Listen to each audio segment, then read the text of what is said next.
All right, you're watching Mental Health Moments. I'm DJ Larry Jones along with Amy Horn. Today we're delving into the topic that affects all of us, and that's conflict in relationships.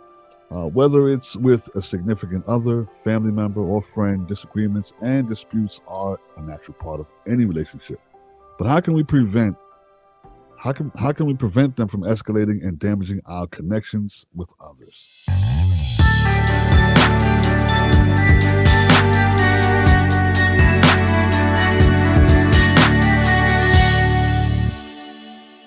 Well, that's what we're going to be exploring in this episode.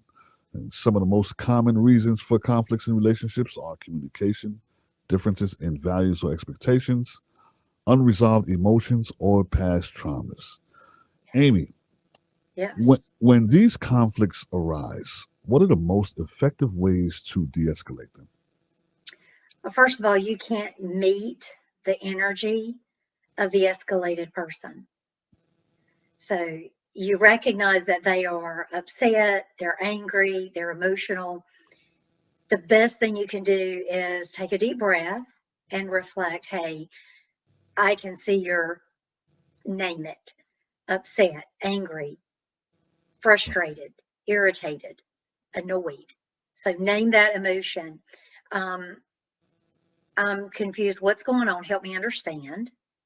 Or you reflect their exact words. Hey, I hear that you are angry with me because of XYZ. Right. Matching the energy will escalate it fast. Why are you yelling at me? Yeah. Then you're just going to have a yelling match. But if you question, you're yelling, can you take a deep breath and calm yourself and let's have a conversation? Right. Usually that'll work a lot better than Right. escalating it by meeting their energy. How important is active listening?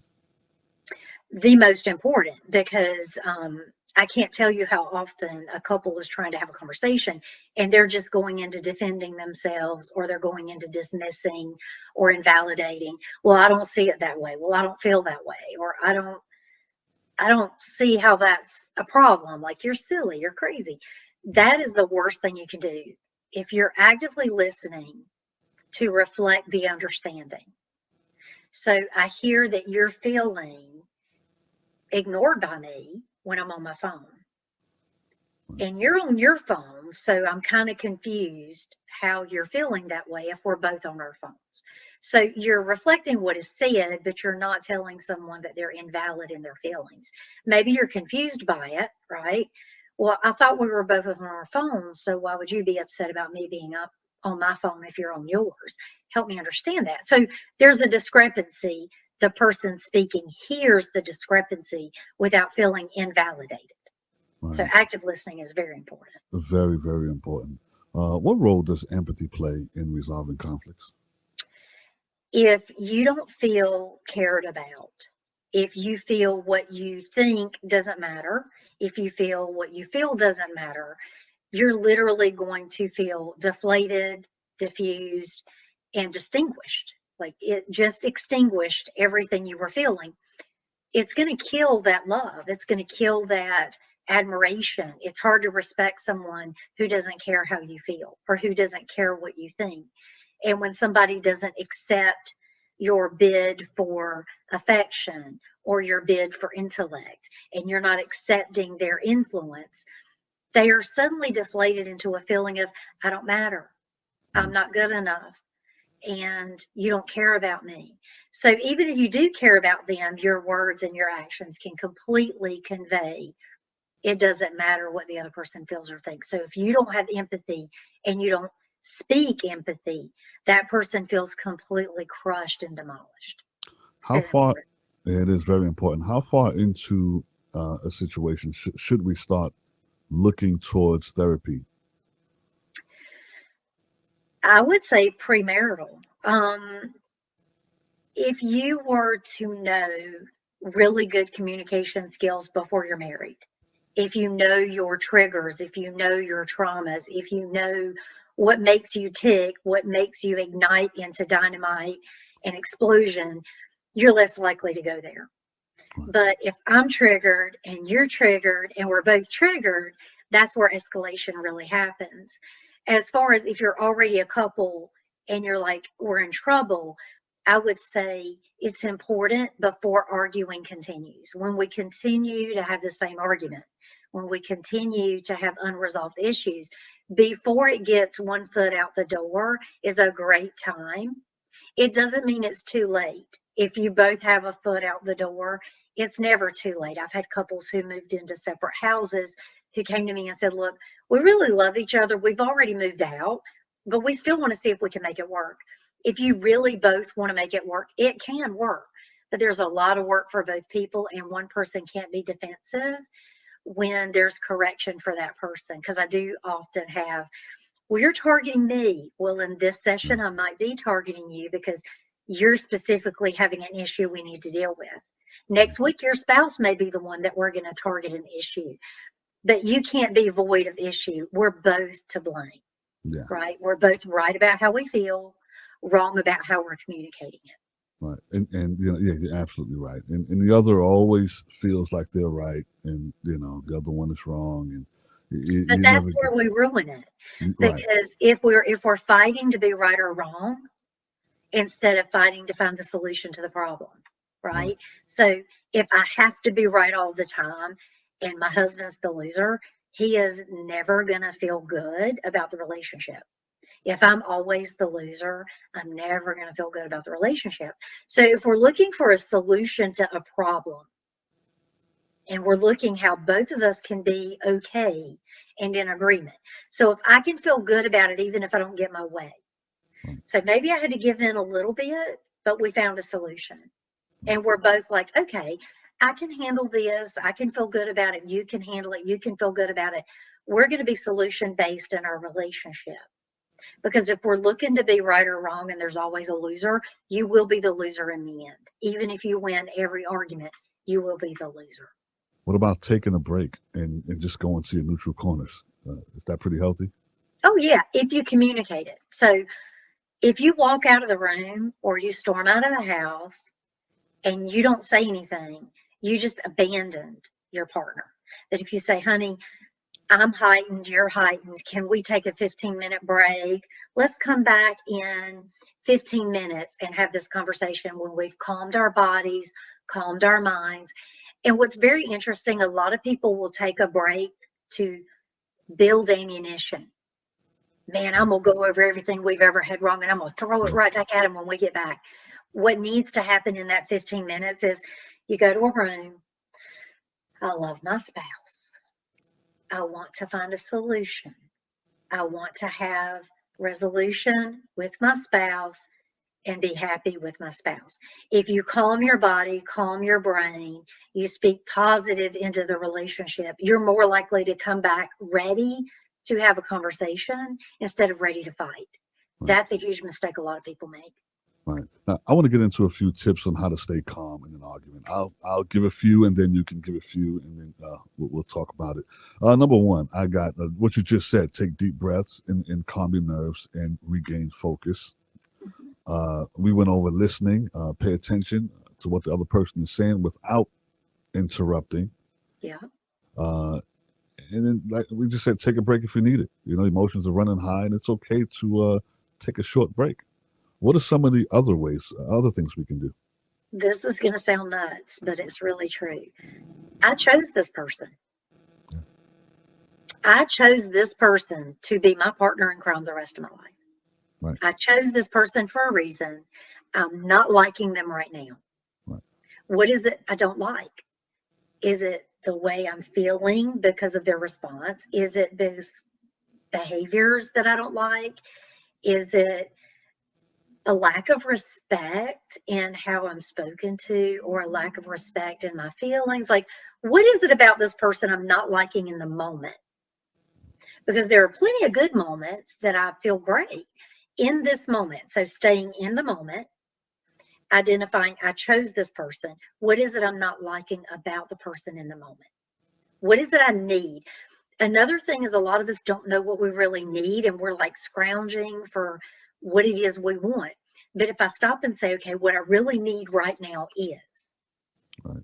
Right. and that's not what I'm getting from my partner, it's easier for me to go to my partner and say, honey, I'm not feeling heard right now. I'm not feeling understood. I'm not feeling XYZ. I need you to understand what it is I'm really lacking from you. Right. Instead of you invalidating, you don't see it that way. Could you tell me how you can help me with what I need and what I feel I need? It's really going to help. Yeah. Okay. What about growing apart? When people feel as though they're growing apart and they feel like there's nothing left and it's nothing left to save. That's when we have to ask questions to reflect. Am I putting into my marriage my best? We give our work, we give our kids, we give our church, we give our friends.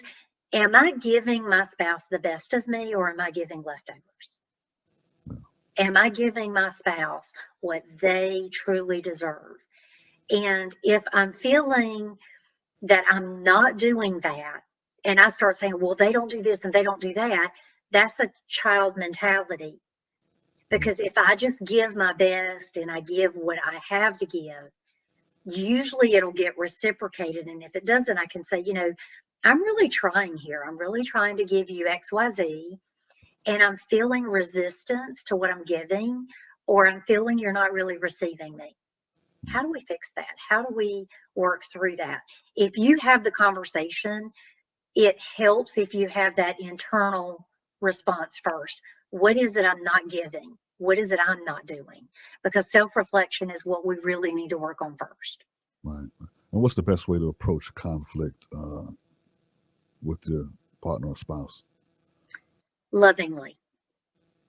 Yeah. Hey, I'd really like to have a conversation with you. So you can't I, fight fire with fire. no, if you throw fire, it's going to be thrown back at you and you're both getting burned. But if you go lovingly and say, hey, we need to have a conversation. I would love to talk about how the marriage is working for us and how it's not working for us. Can we have a discussion? And I hear a lot of times, you'll go to your spouse and say, hey, we need to talk. That heightens a man like that. Oh crap, I'm in trouble. Yeah, yeah. And then it throws them on the defense. Oh, what did I do now? And Absolutely. throws And when us a on. man says, we need to have a discussion, Yeah, woman's like, oh crap, what did I do? But if yeah, you go to the person and say, hey, can we talk about our marriage and what's working or what's not working for us, and kind of work through some things? I've had some feelings coming up. I've had some, frustrations, and I kind of feel like maybe we need to get together and have some time alone to have those discussions. And it is important for couples to have time without their children to be able to do that. If you're interrupted by your kids when you're trying to have those conversations, it is not going to work. right.